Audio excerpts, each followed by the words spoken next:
He sat by the window of a small cafe, tucked between the city's hurry and a street that always smelled faintly of rain. The glass still held thin trails from the shower before dawn, silver threads that made the world look softer than it usually allowed.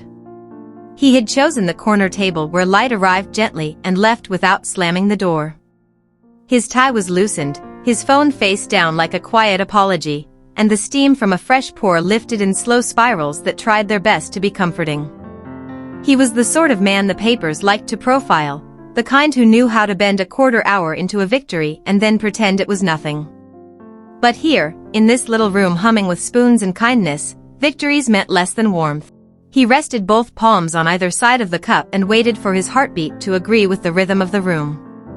On the counter, the barista wrote on a cardboard sleeve with a felt pen, head tilted, the way a person tilts a thought to see if it has another side.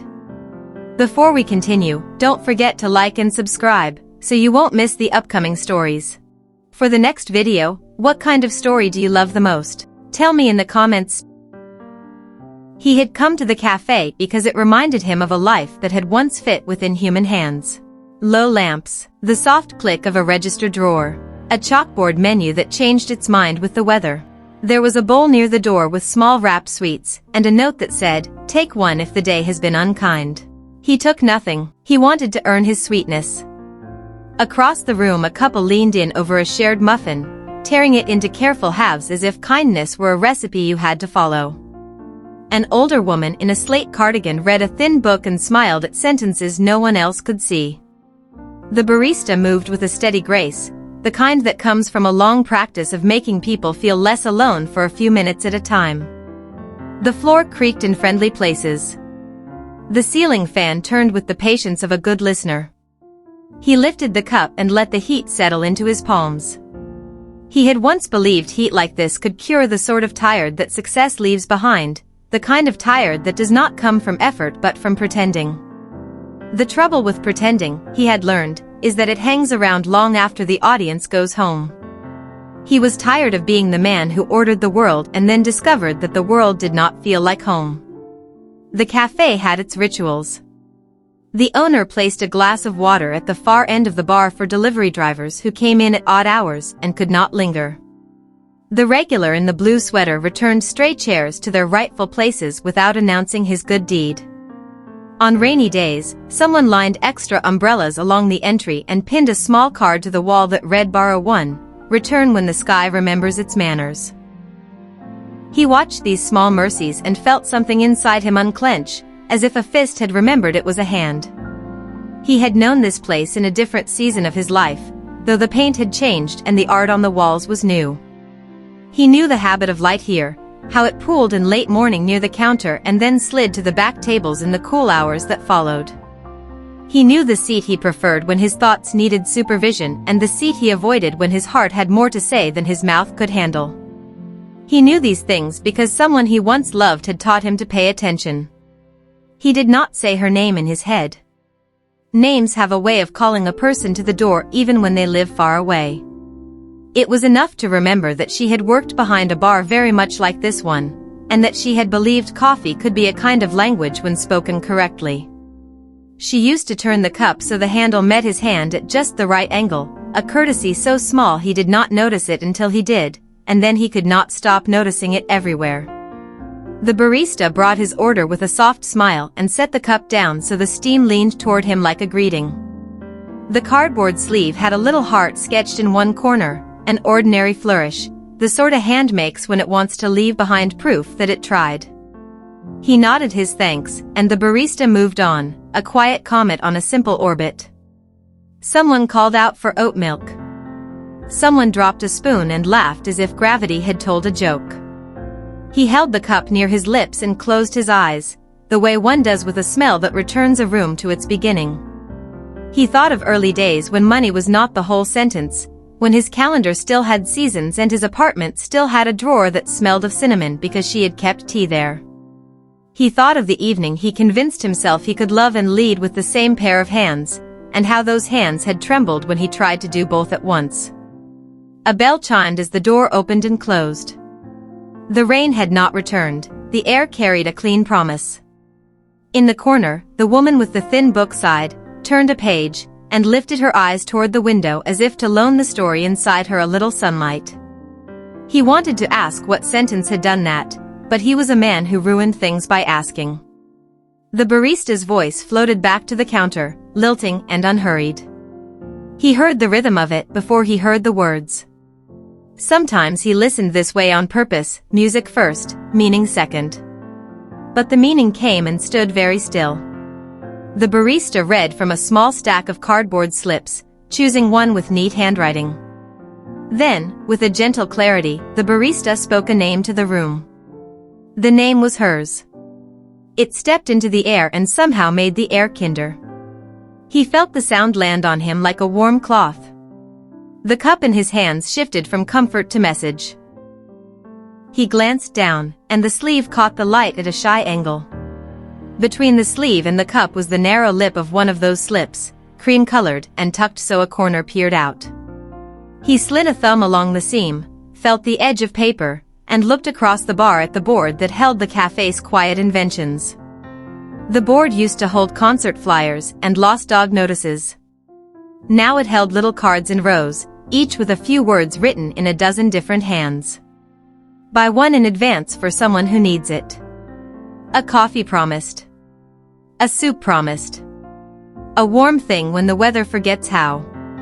He had seen such boards elsewhere but had not seen this one, here, in this room where he still sometimes measured himself and found himself an inch short of grace. The barista called her name again, this time in conversation with another customer, a woman who laughed and said she remembered, who touched the card and nodded as if she were agreeing with the air. He took a slow breath, the kind you take when you have asked the body to stay and it is deciding whether to listen. He was not a man who startled easily. He was a man whose heart had been kept quiet for a long time. Still, the room shifted in that simple way that rooms do when a story shows up. He thought of her hands, how they used to smell of oranges from the cleaner she preferred. He thought of the way she signed notes with a tiny mark that was not exactly a flourish, more like a door left ajar. He thought of the day he told her there was no room for softness in a life like his, then watched her leave and take the planet's gravity with her. He wondered, even now, if anyone had ever taught him how to be gentle without feeling like he was losing a fight. He traced the edge of the sleeve and felt the slip give a little. If he pulled it now, it would come free with a whisper. He did not pull it yet. He let the whisper wait. He liked the idea that a message could live between warmth and cardboard, safe from drafts and rushing minds. He let his fingers rest on the cup and listened to the cafe go about its business with domestic courage. At the next table, a delivery driver checked a smudged list and drank water as if finishing it were a personal victory. Near the register, the owner refilled the bowl of sweets, gently piling them so the colored wrappers caught the light like patient birds. The woman with the thin book reached the end of a paragraph and placed her palm flat on the page for a moment, as if to keep the words from floating away. Everything in the room cared for everything else in the smallest possible ways. He had loved a person who believed such things mattered more than announcements. She had kept a notebook of small vows. Learn the names of the people who sweet before dawn.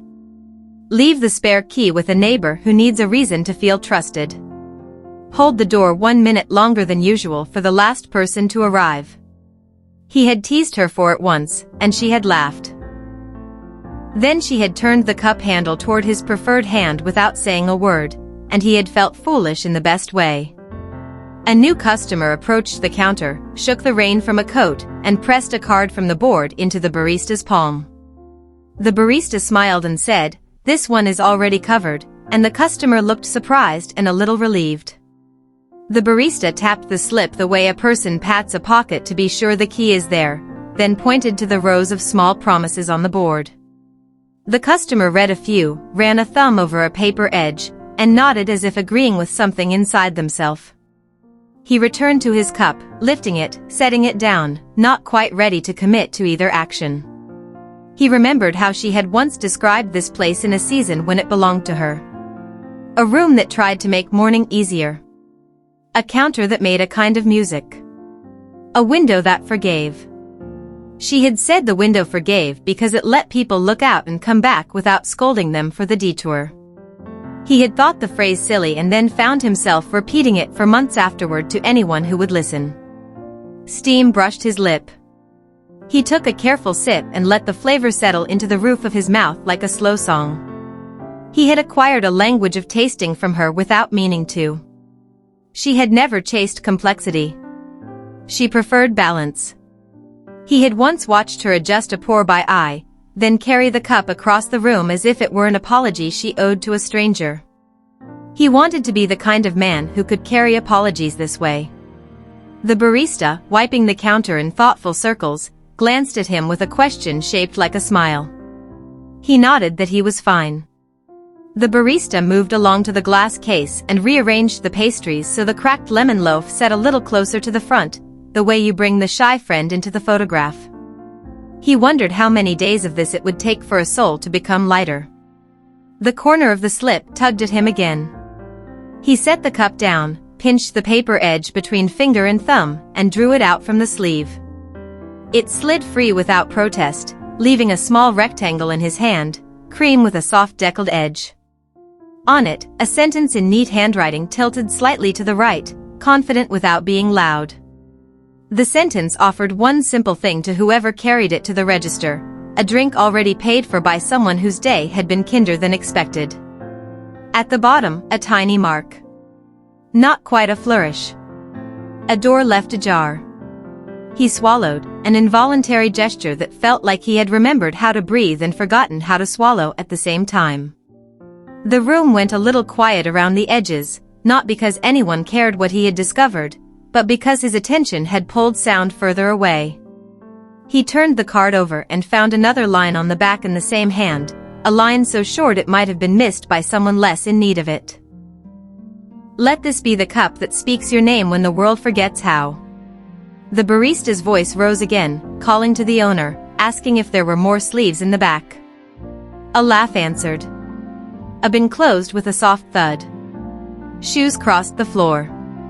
The bell at the door chimed twice in quick succession, a small duet. He did not move.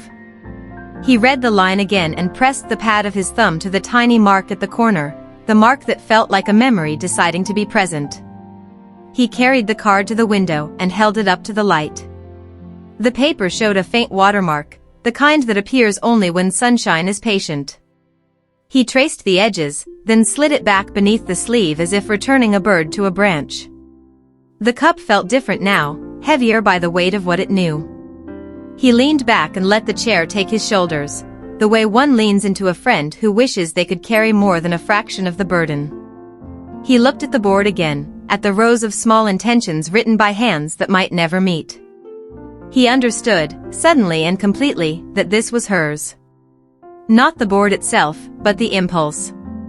The habit of creating a place where a stranger could be caught by kindness and set back on their feet without the ceremony of gratitude. He remembered the last morning they had shared in the old version of this room. She had placed a folded napkin under his cup and drawn a tiny line on the corner, a private signal that she could see he was breaking and was not going to say so out loud. He had ignored it and chosen a meeting over a conversation.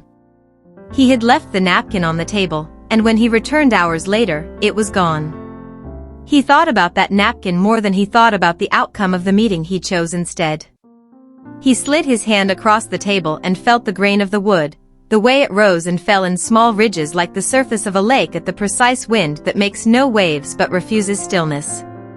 He thought of asking the barista about the card. He thought of saying her name out loud and watching the letters lift and hover and then land on a face that might or might not recognize them. He thought of not asking and leaving with a truth only he could carry and perhaps fail to carry well.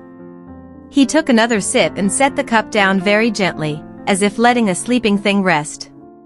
He breathed in through his nose the way she had taught him when his thoughts outran his mouth. He placed the card flat on the table and tapped it once with the middle finger of his right hand, a small ritual to anchor the moment. Then he gathered the cup, the sleeve, the card, and the courage to stand. The floor made its friendly sound beneath his shoes as he crossed to the counter.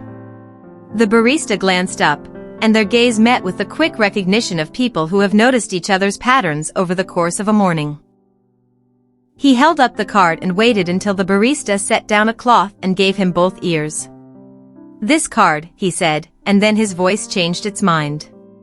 He began again, softer. "The program on the board. How long has it been here?" The barista smiled the way people smile when they get to tell the story of something they love.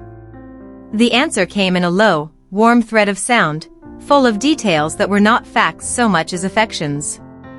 How a young woman once suggested the idea late one winter when the street felt meaner than usual.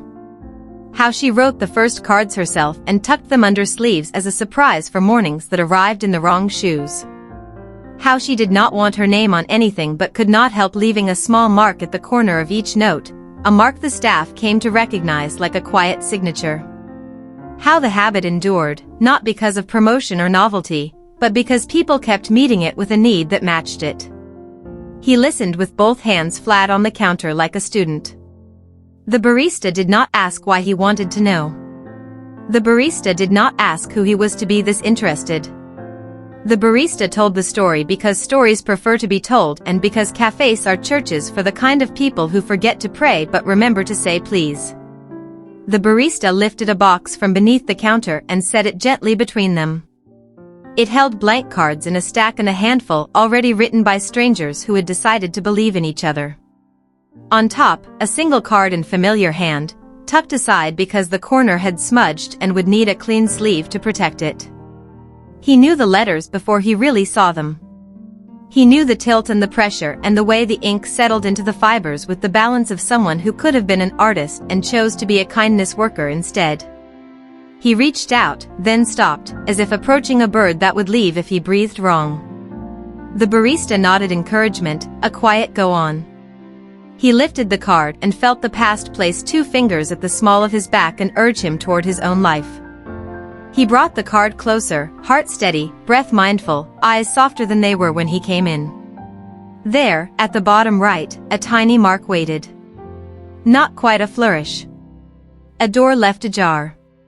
He could see the curve of it even through the thin armor of the sleeve. He turned toward the window, toward the light, toward the part of the day that forgave. He slid the sleeve back a fraction with his thumb until the ink caught the morning and spoke with no sound at all. Her name was not on the card. But her hand was. He knew then that the cup had not spoken by accident. It had carried a message through heat and cardboard and time. He looked up, mouth open to ask the question he had avoided for a long time, the kind that refuses to be written in a calendar or measured by a report. The barista waited with the patience of someone who knows that the next sentence will pick its own moment to arrive.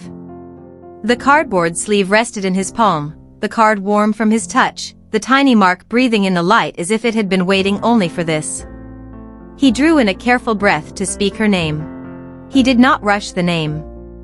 He let it gather itself, the way steam gathers on a mirror and becomes a word without needing a mouth. When he finally spoke, the sound came out steady and low, as if it had been practicing in his chest for years. The barista did not flinch.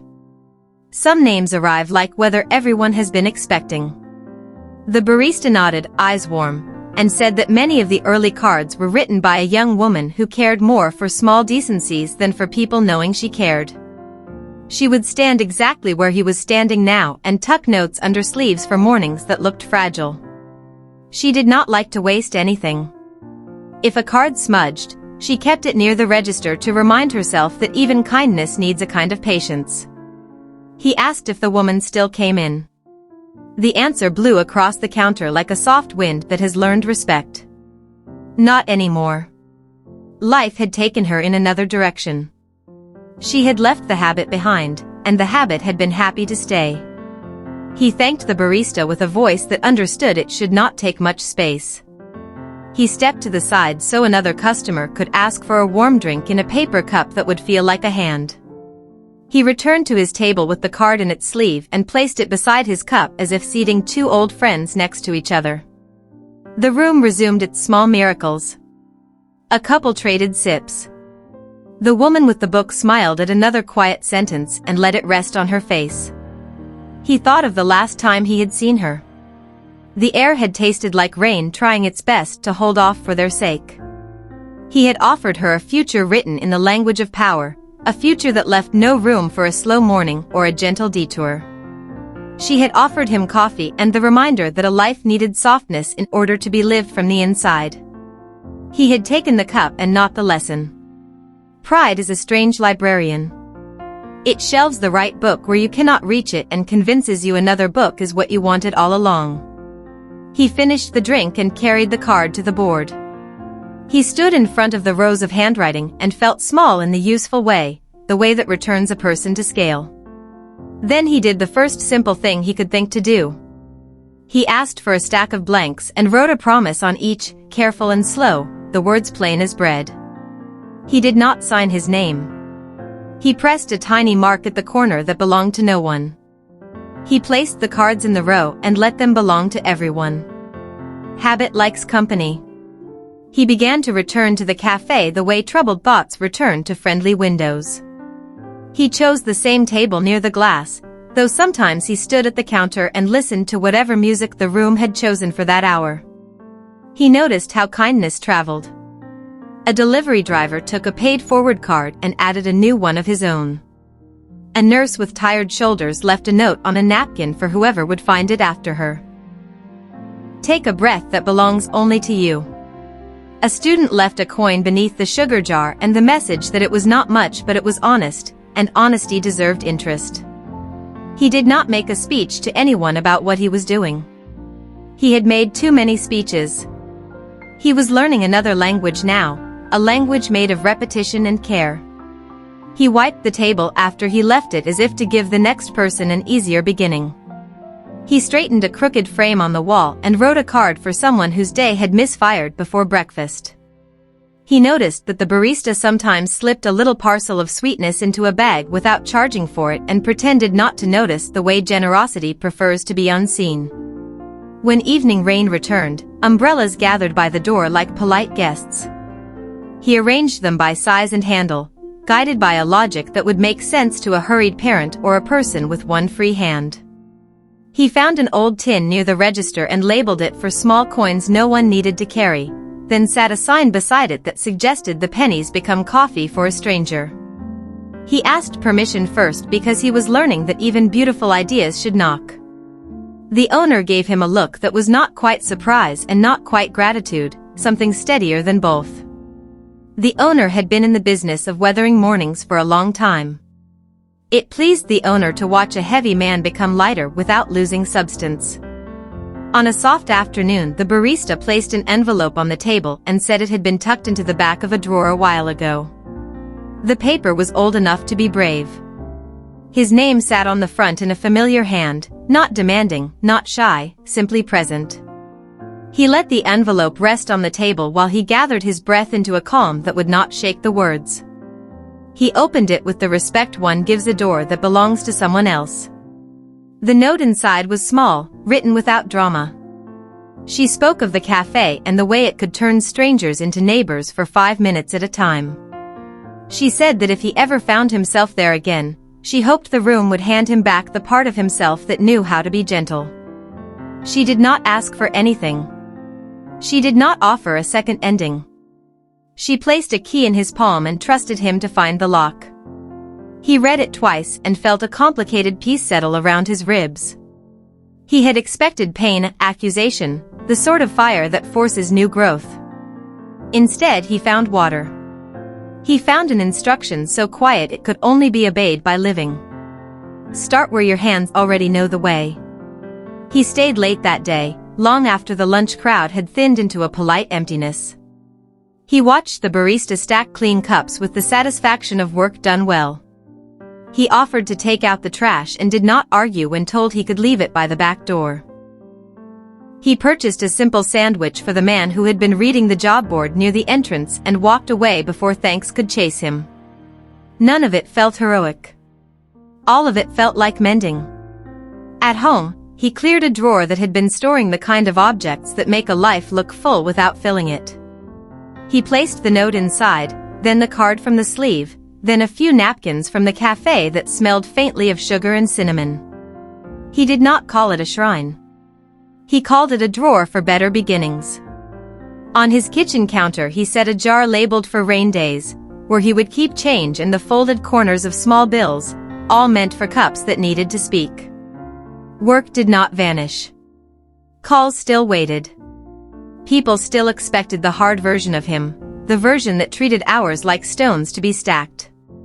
But the cafe had taught him how to carry a cup without spilling, and the lesson traveled. He answered with more pauses. He sent fewer messages that sounded like sirens. He allowed silence to finish its thought before he broke it. He became the kind of leader who notices when the room is cold and quietly fixes the vent. He did not chase her. He let the letter be what it was, a compass that points to kindness rather than to an address. Sometimes a compass is more faithful than a map. He walked by the river on nights when the city had tired of its own noise and counted the bridges not by structure but by shadow. He carried a spare scarf in his bag and found that there was always a pair of shoulders somewhere that needed it. He began to learn the names of the early crew at the cafe, the people who made the room hospitable before sunrise. He learned who liked plain coffee and who preferred sweetness and who liked to stand by the door for a minute before committing to the day. The board filled and emptied, a tide of human intentions. He noticed that some handwriting came back again and again, a quiet chorus of regular generosity. He added his own script when the row grew thin and stepped aside to let others take their turn when the row grew fat. He replaced a bent pushpin with a new one and felt absurdly proud of the tiny repair. On a bright morning, the cafe hosted a tray of little cards near the register with a line of text at the top and a blank space below. Write something you wish someone had told you this morning. People wrote shyly at first, then with more courage. He wrote a sentence that had been given to him for free by a woman who believed in windows that forgive. Be kind to the hour you are in. He left the card face down for whoever might need it next. The owner began to tell the story of the board to customers who asked, with the careful honesty of someone who understands that legends do not need polishing to shine. The owner said a young woman had thought to leave promises where anyone could find them. The owner did not say her name. The owner did not have to. In a room like this, a name is the kind of flame you cup with your hand and do not expose to drafts. A courier came in one afternoon shaking rain from a cap and stared at the board with the wonder of a person finding a door in a wall they had leaned against for years. The courier took a card, sipped a hot cup with eyes closed, and left 3 new cards. He watched this and felt the neat click of a good gear engaging another. The city seemed, for a moment, like a machine designed to repair itself when humans remember how. He found a way to expand the habit without making it feel like a campaign. He purchased a small wooden frame and asked the barista if it could sit near the window, a place where people could leave a thank you for a stranger they would never meet. Notes began to appear. You do not know me, but your cup saved my morning. Whoever left the lemon square, I remembered the taste from childhood. To the person who straightened the chairs, you made room for my mother's walker, and it mattered. He understood that love can be the quietest thing in the room and still change the temperature. He understood that forgiveness sometimes looks like making space for someone else to feel welcome in a place that once made you feel small. He understood that he had been given permission to live as if softness were strength, which it is. When the season turned and evenings came sooner, he asked the owner if the cafe might host a thin box for letters to the dark. People could write what they were afraid of and what they were hoping for, then take a letter at random when they needed courage. The owner agreed with the kind of smile that notices the weather a soul brings when it walks in the door. The letters multiplied, folded carefully, written with the straightforward tenderness of people who have learned not to waste ink on performance. He kept a small ritual for himself. Before leaving each day, he would sit for a few breaths with his hands wrapped around an empty cup, feeling the ghost of heat. He would look at the board and pick one card to memorize, not the exact words, but the feeling. Then he would step into the alley and tie a forgotten umbrella to the hook by the back entrance so it would be easy to find when the sky changed its mind. On a day when wind made a polite racket in the awning, Claire stepped through the door. He knew she was coming a breath before the bell announced her, the way the body knows an old song by the first unplayed note. She looked the same and not the same, the way kind people deepen rather than fade. They spoke with the manners of two souls who had learned to handle truth without scraping it against the table. He told her about the board and the paid-forward cups and the drawer at home where he kept the note and the card. He did not ask for another chance. He did not try to turn the room into a courtroom where old decisions would be retried. He asked if she had been well. She said she had been learning how to let days be good even when they were not perfect. She said she was glad the cafe had found its way to him. She touched the sleeve of his cup and smiled at the tiny mark near the corner as if greeting an old colleague. They walked to the board together. She read a few lines and let them pass into her palms. She thanked the barista for keeping the habit alive. The barista said the habit kept them alive too, on mornings when the news was unkind. Claire left a card with a sentence that sat in the air long after she was gone. "You are allowed to be new." He stood at the window after she left and watched the street carry people in all directions, each with a mission too big for their pockets and a hope so small it could hide inside a sleeve. He felt young and old in the right amounts. He took out his phone, opened a message thread that had been quiet for a long time, and wrote a note not meant to be answered. "Thank you for the room you built inside a room." He did not send it. He placed the phone face down. The act of writing had already softened the day. The cafe continued to be what it had always wanted to be.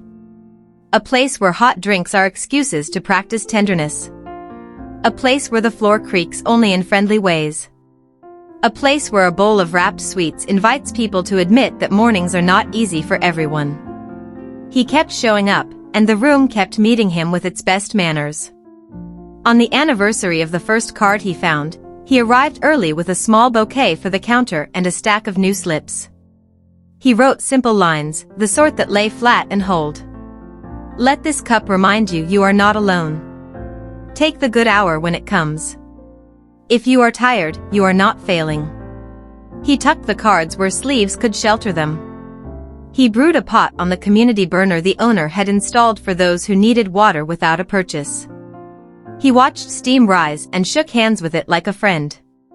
When the rush settled, he sat by the window and lifted his cup. It carried the warmth of a morning that had decided to be kind. He turned the sleeve so the small mark met his thumb. He did not think of himself as a different man.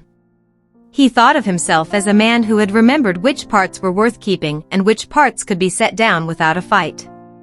He lifted the cup and took a slow sip. The sentence on the back of that first card returned, not as a ghost, but as a guide. "Let this be the cup that speaks your name when the world forgets how."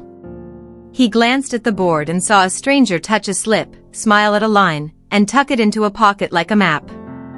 He saw the barista lean in to say something that would make a person feel braver by a small degree.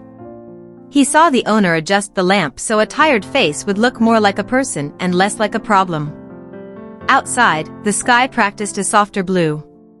Inside, the cafe practiced being a good room for human hearts. He finished his drink and left the sleeve on the counter for reuse, a habit he had learned from someone who hated waste and loved chances to do a little better. He gathered his coat and his steadier breath. At the door he paused and read the chalkboard sign the barista had written that morning. It was a simple invitation, written in a hand that tilted like hope. "Come in. Warm up. Leave gentler than you arrived." He touched the doorframe the way a traveler touches the stone of a well. Then he stepped out into the day, carrying the kind of warmth that does not steam or fog but keeps. That evening, when the city's lights stitched themselves across the river and the wind remembered the names of 1,000 windows, he placed a clean card on his own kitchen table and wrote a sentence to seal the lesson. Love does not always come back. Sometimes it moves forward and waits for you inside the way you treat the world. He slid the card into the drawer with the others and let the wood close with a quiet promise.